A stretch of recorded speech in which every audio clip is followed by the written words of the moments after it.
So I am so excited and grateful that you're here with me, Shaneequa. I love you since the moment I heard about you. And then when I got to meet you and got to spend some time with you, it's been even more fun.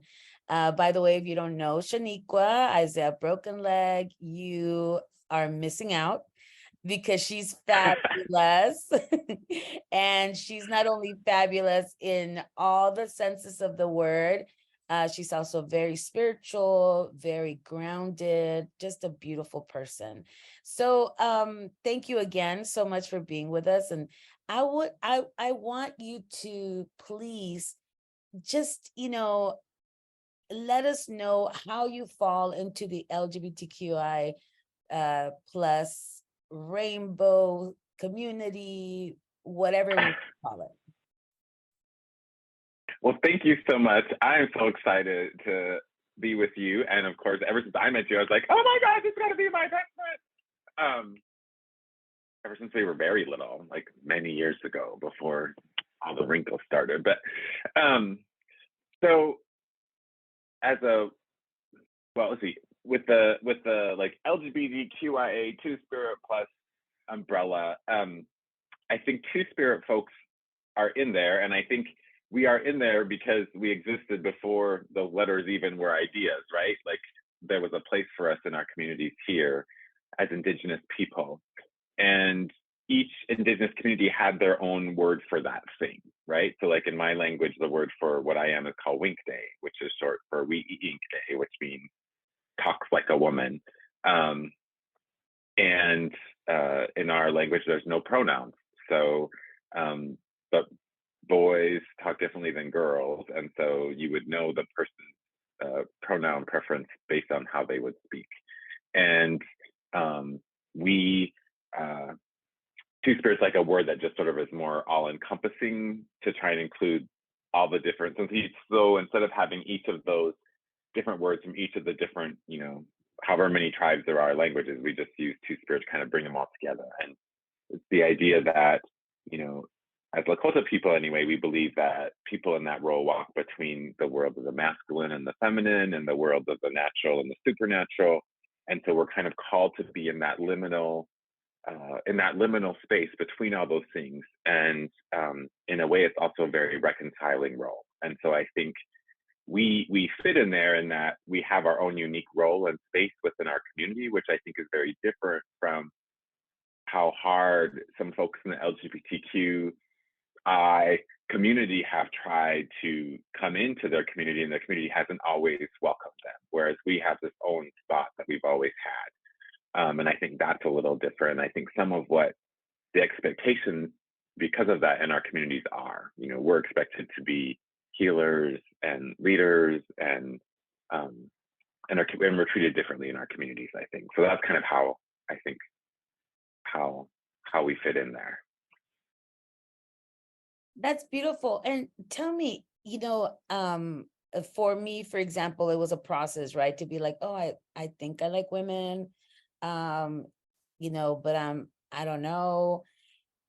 How was it for you? Did you always know, or was it always accepted? And, just how was your quote unquote process? I mean, I think if you had asked me, I was thinking about this a long time ago. Like, I remember like thinking I was going to marry this boy on Sesame Street that used to sing when I was little, and I was probably like 4 or 5 years old. And if you had asked me at 4 or 5 years old if I would marry a boy or a girl, I would tell you I'd marry a boy. But I don't think, I had the words to articulate all those things, and I didn't know that idea of winkté or anything until I got a little bit older. But my family definitely did. Like my grandparents told me stories about winkté people and how they're to be treated and all of these kind of things. And then growing up, they made sure that they didn't tell me that those people were winkté, but they made sure I met people. And so one of them was like a curator at our museum. One of them was like a doctor or nurse practitioner or something at our clinic. One of them was like a medicine person who is also one of my relatives. And later, when I came in, so instead of coming out, coming out like you open this closet door and you're expecting all this animosity maybe or rejection from your family. As winkté people or as two-spirit people, often we kind of have a coming in process where you come into your community in that role, presenting yourself ready to fulfill that role, which usually includes different pieces of that role. I'll talk about that in a minute. But so when I came in, then my grandparents were like, oh yeah, so I don't want to use their names, but like, so-and-so who's the doctor, and so-and-so who's the museum curator, so-and-so. And if you need advice from them, you already know them. You can go to them and talk to them. And if you don't get the answer you need, or, if you also need advice, you can always, of course, come talk to us too.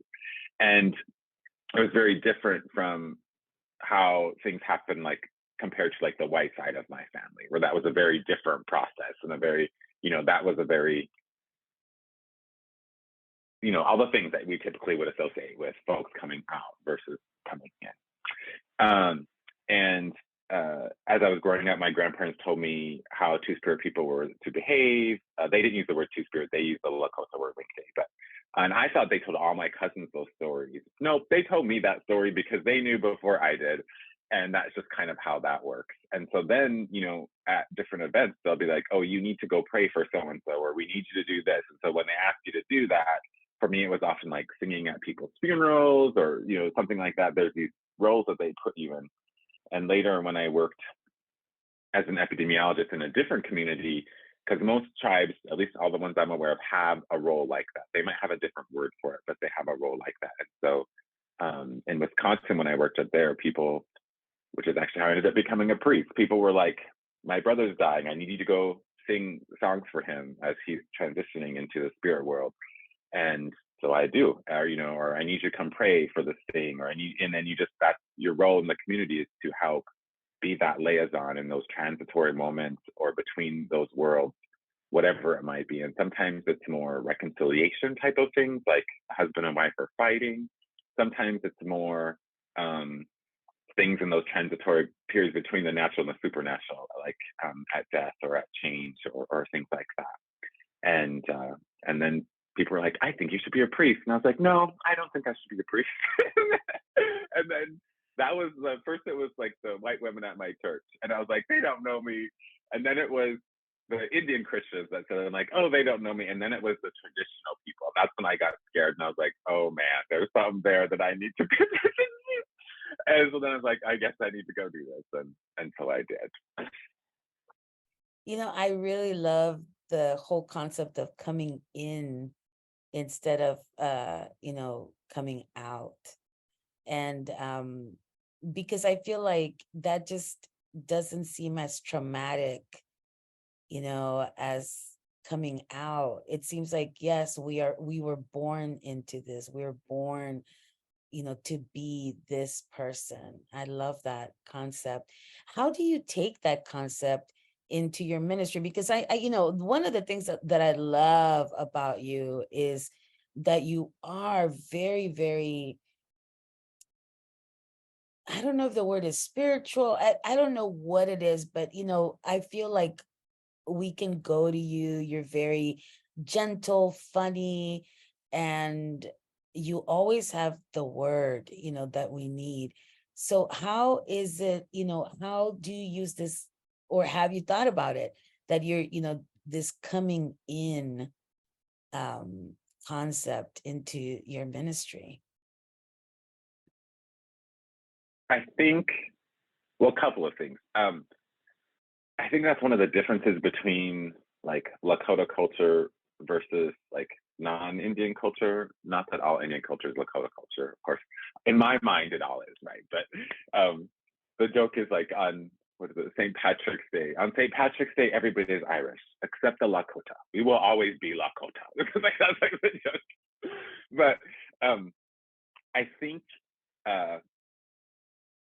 in Lakota culture, we don't see difference as bad. And I think that's one of the problems in Western culture, is like difference is bad. Difference is not the same. And that means that you are not good or whatever. We see difference as sacred. And so all those things that I think other people, judgments and things that people put on others, we would see those as sacred things. And so, I think that also has to do with how we include everybody in our community. So folks that have mental health issues, back in the day, folks who were schizophrenic, we viewed them as prophets, and they were holy people.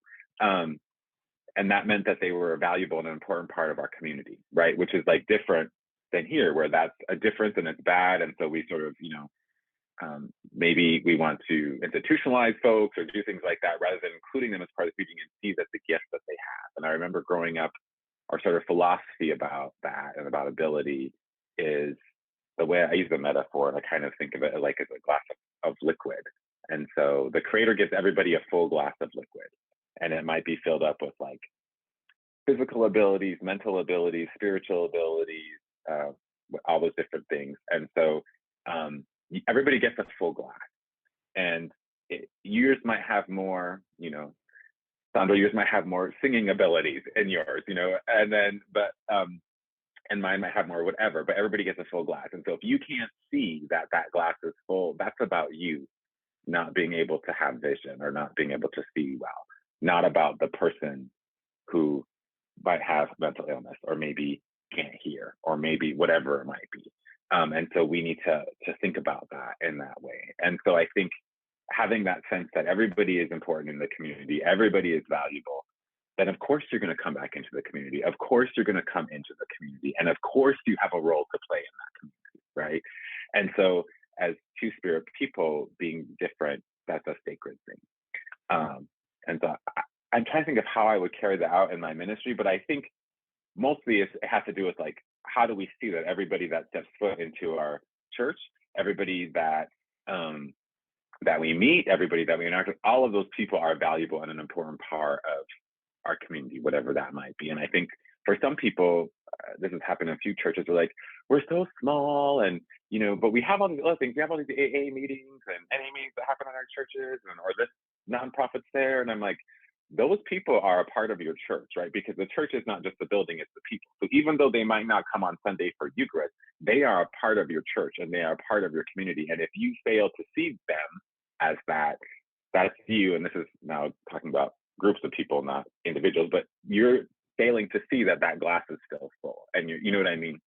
Anyway, sorry, way long story, but that's maybe how I think about it. I love that. That's beautiful. And I feel like that definitely explains how, I have felt you, the difference is sacred. That's beautiful. If we all thought about it that way, man, our lives would be so much better, in my opinion, and our churches definitely would be. And so that also makes me, wonder, you talk about the Indian Lakota culture versus Western culture. How has that, I don't know, how do you navigate that as an Episcopal priest? Because I feel like the Episcopal Church, of course, is super, super Western, right? And especially how it started. But like you said, the church are the people, not the institution. So how do you, I don't think, about the church itself having its own glass, right? That God has filled. I don't know, what are some words that you may have for us about that? Ooh, well, I definitely growing up in South Dakota, and my grandpa was a priest, and growing up, I thought that the Episcopal Church was the Indian church because that was the only context I knew of it. And it wasn't later until he brought me to some meeting or something where there was white and Native folks, and then there was, and there still is to an extent, but to a much less extent, there was a lot of animosity between those two groups. They were kind of very separate, like at convention and conferences and things. And back in the day, the Indian priest got paid less than the white priest when my grandpa was working. And that did get fixed, but not really, because until the day he died with his pension, your pension is based on how much you make. And so if you have this, disparity all that time, even though they fixed it, well, guess what? They were retired. So this disparity continued, right? obviously have some feelings about that. Let me not let me get off that. But so I think as I was growing up, I just saw how we incorporate our culture into what our worship looked like. You know, we did church services on Sunday at the powwow. We incorporated singing in our own language, and you know, he had beaded stole and beaded every, you know, it's like very all the things. And or we'd smudge, or maybe we use our Eucharistic bread might have been fry bread, or you know, that was kind of greasy. Don't do that. But we might have used some other kind of bread like that. But you can sort of figure out how to enculturate so it more reflects your culture. And I think there's so many deep understandings that I think the Western church could learn from folks of color in general. Of course, I'm going to talk about Lakota folks, but our own ideas of spirituality, our own ideas of theology, and our church not seeing our glass as full. Our church just seeing us for like, oh, well, here's these people, we need to accept them because that's what Jesus would do, rather than saying like, oh, here are these people who have these amazing gifts that they could bring us. One example, I was talking to somebody recently, and he was talking about how it's important to stay in the present. When we focus too much on the future, we become anxious. And when we focus too much on the past, we become depressed. And so we want to stay in the present. He was talking about that. And I was like, thinking about it, and I was like, that makes a lot of sense. And I think as Lakota people, our language is present tense language. And I said, I wondered if that's why we use present language. It's very hard for us to talk about the future. We can say, well, like we would say, I go to the store maybe in a week or two. Like that's how we would say that. We know that the future isn't guaranteed, so we would never say I will go to the store in 2 weeks. So I maybe go to the store, and we would say I go to the store a week ago, to say like a passive. There's no went or will go, right?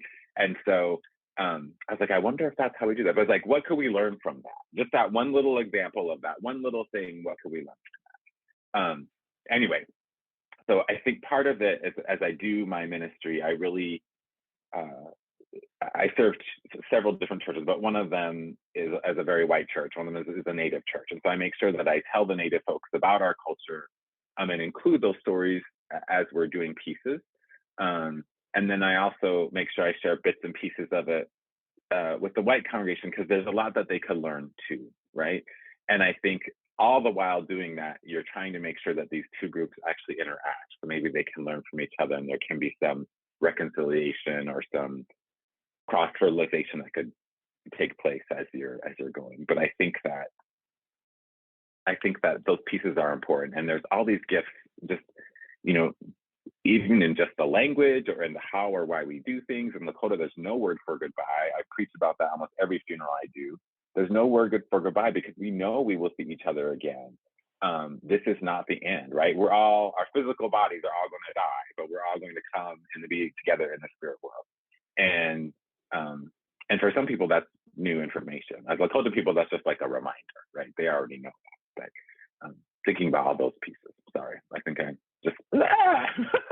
No, this is beautiful and wonderful. So please stop apologizing, because I do love everything you're saying. You know, I'm like all about it. This, you know, and I'm taking all of these things like, you know, I keep thinking, you know, we are present tense people. You know, we are, you know, like we said, we are Easter people. It's like, you know, that same of the living. We're living people, and I love that. You know, the comfort, I think, that we never have to say goodbye. You know, I think that is also such a beautiful thing. You know, and as you're talking, of course, you know, you not only have the spirituality of being a two-spirit person, but for me, you know, it's your education and your experience that you've worked in so many, you know, places, and you know, just you've done so many different things. So could you talk a little bit about that? Like, you know, for people who don't know you, just give us a little like a a summary of your resume, let's just say, because I do find it very, very interesting, because I feel like you're not, it wasn't like you grew up knowing that you were going to be a priest your whole life. And that's what, that was the focus. But you just, you had you have a bunch of different interests. So just give us a little bit of that, Hmm.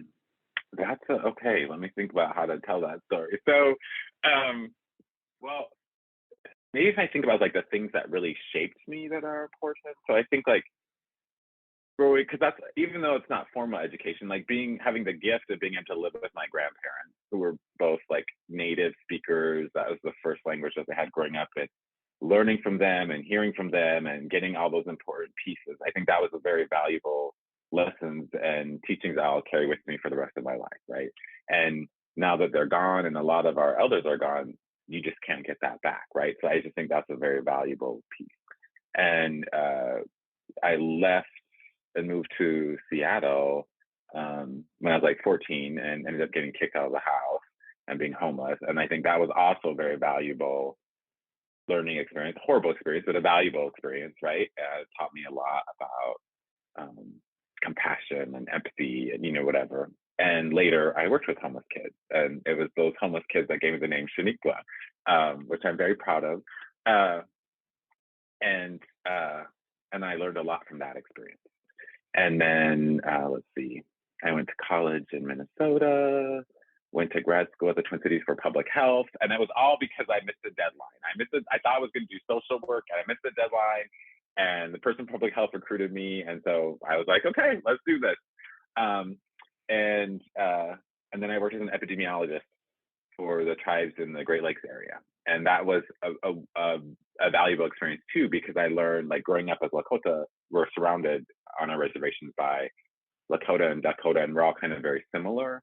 And so I just assumed, all Indians do blah, blah, blah this way, or we all do naming ceremonies this way, or our funerals all. And then in Wisconsin, totally different. Like, there's a lot of similarities. Like, we smudge, but then it's like, oh no, their naming ceremonies are very private, and a lot of their ceremonial things are very secret or hidden. And I think that has to do with colonization, trying to protect the sacredness of their ceremonies from outsiders that could potentially harm. But yeah, their ceremonies are done a little differently there. But that was a powerful learning experience. But that's where I also saw that call of a lot of the Two-Spirit stuff that they asked me to do. They have that same or similar role there, and so they would have to do stuff.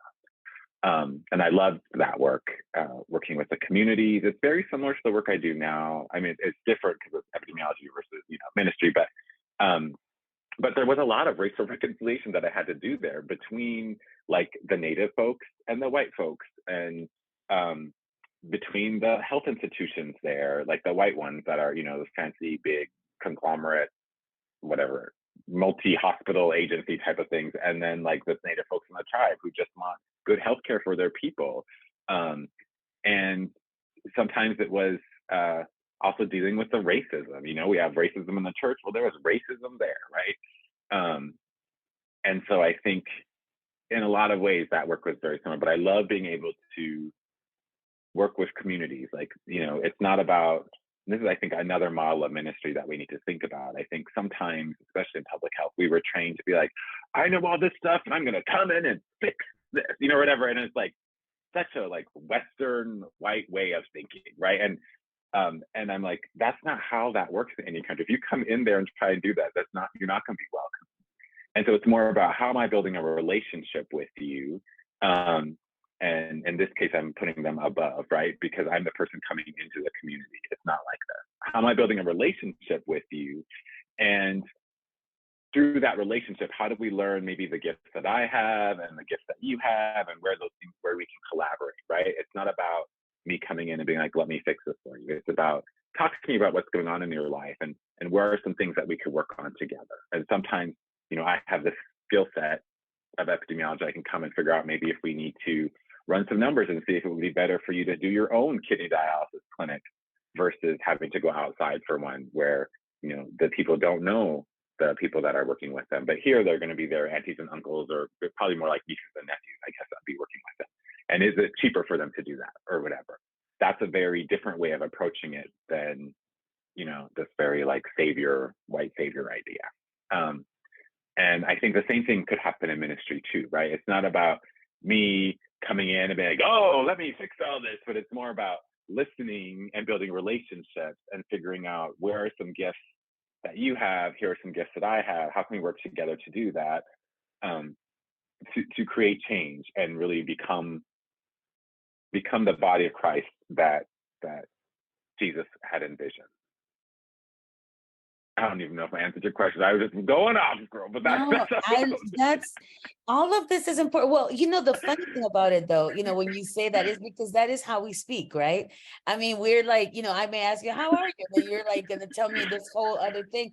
That's how right. like, you know, we kind of share our story as we're answering questions, you know, I mean, yeah.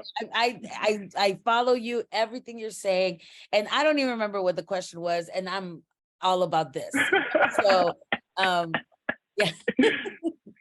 Yeah, and I feel like this is important, you know, for people to hear, because I feel, you know, a lot of times we don't know each other's story, and I think that's, you know, for me at least, that's evangelism, right? Evangelism is just sharing our story, seeing how we connect with each other, and then going from there. Absolutely. You know, and like you said, difference is sacred, and you know, it may upset me, you know, some of these differences, but we can work on them. And I feel like that's something that I have learned from you too, or I'm trying to learn, because, you know, when I feel these, you know, like the white centric things, the Eurocentric things, I'm like, no, we got to just, you know, just, this is not good. And I feel like, even though you may say the same thing, you say it in a very different way. And, you know, you are I mean, there's a reason, you know, to everybody out there, there's a reason why Shaneequa is a pastor and I am not. You know what I mean? Like there's a different, because there is, you know, we have different callings for this, right? But for me, tell me a little bit about that, because I do, whenever I have seen you confront racism, confront people who are not, you know, being open-minded or being, you know, more I don't even know what the correct word would be, but, you know, tell me how it is that you know, communicate God's love. And because I know I've seen you use humor, I've seen you use, you know, just, you know, silence. I've seen you use words from Jesus. I've seen all of that when, you know, I've seen you, you know, confronting these things that I know I would totally do it a different way. And I always try to learn from you and people like you who can do it this other way. Tell me how that, and maybe you don't even know how it works, right? Because it's just you, it's part of you. But maybe you have a little, you know, maybe some tips for those of us who are still learning, how do we do that? How do we center ourselves? How do we take a beat, you know, and then, you know, go from there? That's a really good question. And I have to say, I'm still learning too, right? There are times, and I just like, you know, there's all these different ways. There's times where I'm like really fiery and I'm like, you know, and you just like want to be like, and so there's a joke I'm going to say. And the joke is, how can you tell like a woodland Indian from a plains Indian? And the joke is that if you make the plains Indian angry, and I'm a plains Indian, you will know right away. And if you make the woodland Indian angry, you won't know till 2 weeks later, you know, because they're going to like be talking afterward, but they won't tell you right away. And so, and different things I did with other Indians, they would always look at us, the Lakotas and Dakotas, be like, go say something, go say something. And then we would do, but we have to try and do it in a way. I was trying to think about what I try and keep in mind, because you're right. There are times where I think humor might be able to handle it real quick, right? And the other times where silence, you know, where you can speak with your feet. I think as Indian people, I was always taught that, you know, silence does not mean agreement. It actually means usually disagreement. If you're talking and people agree with you, you'll hear a lot of like there's a lot of this kind of noise that will happen, and that means that they agree with you. But if it's silence, that usually means they don't. Whereas I think in Western culture, usually silence means agreement. So sometimes you can just be silent, and that's enough, without having to create a bunch of conflict. But there are times where conflict is needed, right? And what I think, what keeps coming into my mind as I'm thinking about this is seeing that person as your relative. If you can see that person as someone you love and someone you care about and someone who is important to preserve relationship with, I think that's the key. So whatever you do, try and do it in a way that can preserve that relationship. Because it is okay, they're just like every family, right? There are times when we have conflicts and disagreements or whatever. You still love them, right? But you might call them out. You might say, hey, it's not okay to hit your sister, or whatever, you know what I mean? Like, you'll call them out, but you still love them, right? And sometimes you need to remind them that they're your relative too. And sometimes that looks like asking questions. Why are you treating me this way if I'm a part of the body of Christ too? Why, and you're really good at this actually, why are all the people on this committee white? Would be a good example. That's just a question. You're not calling them out. If they feel guilty about that, that's on them. You're just asking, why is everybody on this committee white, when that's not a reflection of what our community looks like or what our church looks like overall, right? Or why are all the bishops men? That would be another good question. You know what I mean? Like, whatever. And that's not really true anymore, but you know what I mean? Like, those kind of things. Like, it's okay to ask those questions, and we should be asking those questions. And I think that's one way to do that. But I think trying to remember that these are people who you love, and sometimes it's really hard to love them. Or that these are people who you're in relationship with. And there's times where, just like everyone else, I forget that, and I say things that probably can't be repeated in this video, but that happens. And there are some times where I just need to be like, look, I need a break, because otherwise I am going to say some stuff that might not be, might get me into some trouble. And after I take a break and a breath, then I can come back into that. But sometimes I think we need to remind folks of that. And I think a lot of times our church has really forgotten, in its ministry and mission over history, has forgotten that we are part of the body of Christ, or even before we got baptized and whatever, became officially part of the body of Christ, they forgot that we are related. They forgot that, we're still children of God, and saw us as objects, or saw us as even worse, right? Like a commodity or something, right? And they failed to see that we are all connected in that sacred way. And I think we still do that to this day with creation, right? How are we treating creation as our relative? Not that we necessarily have conflict with creation in that way, but how are we seeing them as our relative? How are we recognizing them and valuing their own sacredness as being created? One of the things that I do wonder about, I know you've talked about Lakota people and you've talked about Indigenous people, and I just want to see, how did, or when did your involvement in Indigenous circles in the Episcopal Church, like how did that bring you into the Episcopal Church wide, whatever we want to call that? Well, that's a good question. I'm trying to think. There's lots of little maybe stepping stones that happen. I growing up, of course, going to church and doing stuff with my grandpa and going to different things. It's like he was retired, but he still worked, like most priests in South Dakota. A lot of them are retired, but they still work because they don't have enough priests.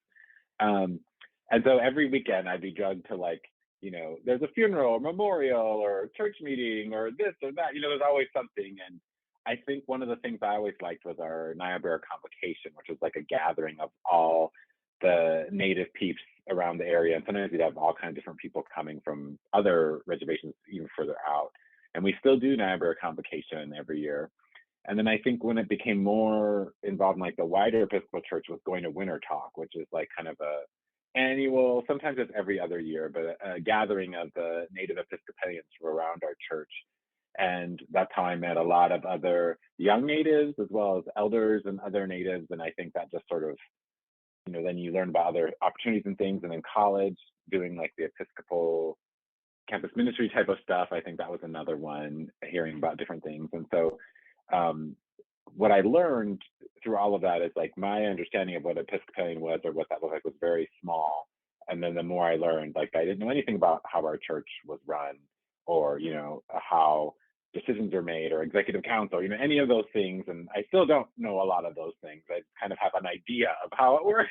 And there's some people who are such church nerds and they know like, well, this has to be passed with the blah, blah, blah percent of the blah, blah, blah. And I'm like, okay, that's not really how I do. But I'm used to sort of a different style of leadership, much more, everybody comes together like in a council and we all talk it out, and it takes a longer time, but I think it works well for us anyway. Yeah, it's funny that you said it because earlier you also said how you thought, the Episcopal Church was natives, and that indigenous Indians that was the Episcopal Church.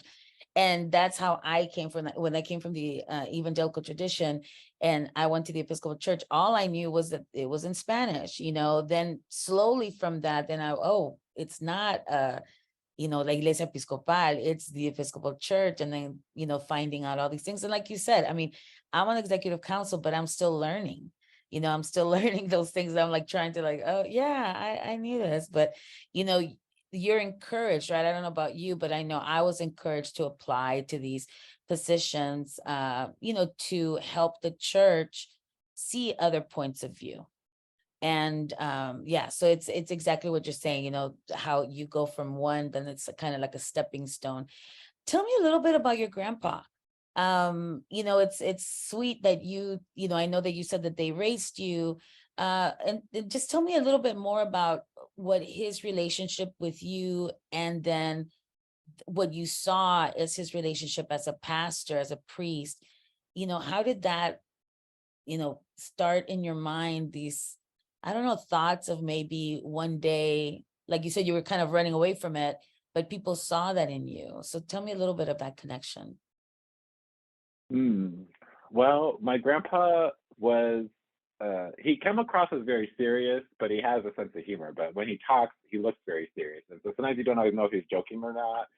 I mean, but and he was a funny guy, sometimes a very serious guy, but he had a lot of like both the traditional cultural knowledge, speaking the language, and just all those pieces, but then also the Episcopalian knowledge. And I think he was good. And I learned as I was growing up, like at first I thought it's all about just Bible this and Bible that and very whatever. But then I remember one time in school, this is not really answering your question, but in school we were talking and we were like, if Adam and Eve are the first man and woman, doesn't that mean incest would have to happen? And I remember asking him that question, and he was like, and I was really excited because he wasn't like biblical literalist. He was like, well, these are stories about how some people decided their understanding of the world came about. This was their story of their origin story. And he's like, we have our own origin story, and here is that story. And I told you this before, and he's kind of reminding me of that. He's like, so they're not meant to necessarily be taken literally like that. And I just remember really appreciating how he would take time to think those through. And a lot of times the way he would teach you is not just giving you the answer, you kind of talk back and forth and help you try and come up with it on your own.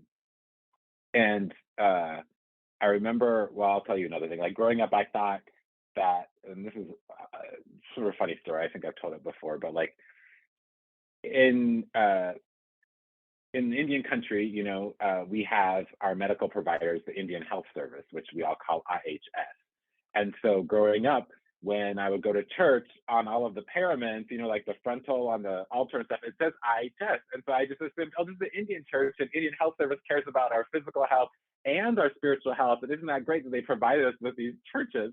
And so that's what I thought. And then it even got worse because I was an acolyte for my grandpa, help him. And I didn't learn until college that I was actually an acolyte and not an electrolyte. I was calling myself an electrolyte the whole time because my grandma was diabetic, and diabetes is rampant in Indian country, but also in Latino culture, and anyway. And so like I knew electrolytes helped my grandma's body move things around in her body. And so I just assumed that as an electrolyte at church, I move things around to help the priest and help the service work. And so it all made sense in my head as a child. But it's not. Anyway, so that's kind of a funny story about how that worked. I think one of the interesting things when my grandpa died, I think I was like 18 or 19, I think. And my grandma, one of the things we do when someone dies is we have to get rid of all the things that they own. We're not supposed to keep anything of theirs after a year because that doesn't allow their spirit then to journey on. So we're allowed to mourn, but after that, you kind of got to give it away. And so my grandma was going through all my grandpa's stuff, and she's like, "Oh, here's some of his T-shirts. You should take some of these," because we were about the same size at the time. "Oh, and take this shirt," and then she gave me his ribbon shirt, and then she had all these clerical shirts. And she's like, "You should take these." And I was like, "Grandma, I'm not a priest." She's like, "No, you're gonna need these one day." And I never did take them, but she knew something and saw something in me that I did not. And now I had wished I had taken them because those shirts are expensive. but I think that was all part of, sometimes I think the wisdom of our elders is just so profound. And I don't think we always realize that maybe until it's too late, like after they're gone. And there's so many times where my grandpa would have said stuff and I was like, gosh, I wish I would have listened more, or I wish I would have remembered what he said. I remember one time he was like, we have several words for God. One is Tunkashila, and that means grandfather, like literally grandfather, like how people say Heavenly Father, we say grandfather. Another one is like Wakantanka, which means great spirit or the big powerful spiritual thing or great mystery. All of those words could translate that way. And then he's like, and then we have this other word for God that's so sacred that we don't use it very often. He told me the word, but he only told me it once and I never remember what it is. And apparently it's so sacred that I forgot it. So that's a kind of an example of where I think, but he also had this deep desire for, I think, racial reconciliation. And he saw and witnessed the racism in our church. There's a church now, there's a town in Rapid City, the town of Rapid City, which is in western South Dakota. A lot of natives live there. And he went to that church on Christmas Eve, the main church, Emmanuel, I think is the name of it. And they told him he couldn't sit down in the back. They were like, you can go wait outside. You can't be here right now. And he was so angry because this was an Episcopal church, right? And he was so angry that they told him he couldn't sit down that he just left. But by the next year at Christmas time, he had started a church in Rapid City that to this day is like the Indian church, St. Matthew's in Rapid City. And so their service may not have been, fancy pews. It was like cinder blocks with, a 2x4 on it for people to sit on, but they had their own church and they belonged at that church. And it was a place where anybody could be, right? And I think it's unfortunate that that's our history, but it was from that holy anger or whatever you want to call it that helped him start that church. And situations like that would happen a lot. Sometimes we'd be traveling and we'd go to a church somewhere else.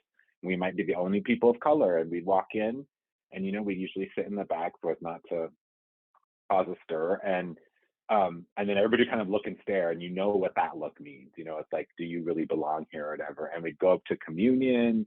And like what I noticed that was always so like hurt my heart. Like when I was acolyte or electrolyte, my grandpa told me like, when someone comes up to that railing, you give them communion. It is not your decision whether or not they're worthy. They are worthy because of God's grace. You don't get to decide that. If they come up there, he's like, I don't care if they are drunk. I don't care if they are homeless. He didn't use that word, but I don't care. You are going to give them communion. And so then we went up for communion and nobody would take communion from that side after we went up there. And I think that's part of the reason why we also sat in the back, because he would know that would happen. And it like hurts your heart in a really hard way. And I think sometimes what amazes me is even though that happens, he was still faithful. And he, you know what I mean? And I think maybe that's also why he wanted to work with his own community on the reservation, because he knows that, it's not just Episcopalians who have that attitude, right? It's a lot of folks around. And so how can we really do reconciliation in a good way and remind people that we're your relative? You might not think we are, but we're your relative. And God loves us just as much as God loves you. And if not more, right? Because it's a preferential option for the poor. Blessed are the poor. And I think he really had a lot of thoughts about inclusion and how important that was. Ooh, that's a lot right there. My goodness. Yeah, you just reminded me of that we know we're all relatives. You had been saying that earlier too. And yeah, and it's so hard. It's so difficult when we think about how our own relatives can say that we don't belong. Our own relatives are looking at us like, who are you? Why are you here? Hmm. And yet I feel that all of us are like that in one aspect of our lives. We're all seen as, what are you doing here? I don't care how wealthy you are. I don't care how white you are. I don't care how educated you are. I feel like all of us have felt that. And so why would we do it to other people? Yeah. Hmm. Wow.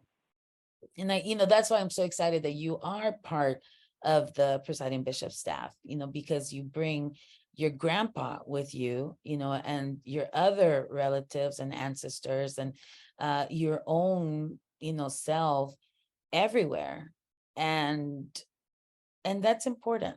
It's important for people to see and hear your stories and your different rituals and different ways that you do. I've heard you, sing, and I've heard you, use blessings in other languages, etc. So for me, that is also really important. So, we're coming to the end of our time together. And I just want to thank you so much for taking the time. I know you are super, super busy. She is super busy. By the way, those are your pronouns, correct? She, her. I forgot to, Yeah. ask earlier. But Shaneequa is just amazing. So to end this, I would just, what is there anything else that you would like to share with us? What anything, it could be anything that you feel like maybe might just be a little snippet either of you, of your ministry, or anything really. Hmm. What I always think I like to preach on a lot is like, remember that we are made in the image of God.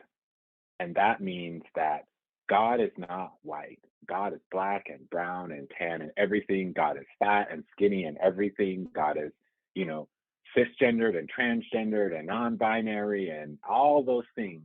And we will never look into the eyes of someone that God does not love, even if we look in the mirror, right? And I think some of us, especially those of us who have like internalized racism or sexism or whatever, transphobia, all of that stuff, we are worthy and we are loved by God too. I think that's important for us to remember. Thank you so much, Shaneequa. Thank you again. I would love to ask you to bless us, to just end this time Absolutely. together, please. Okay.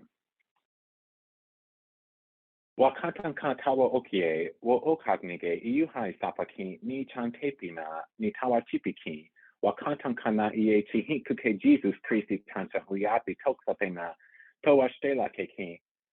El ni yuhapi unwe, na wakatan ka iota washake tonyawa steki. Ateya piki na chihikuki na wonia wakanki ni epi opia ohinia unwe. Amen.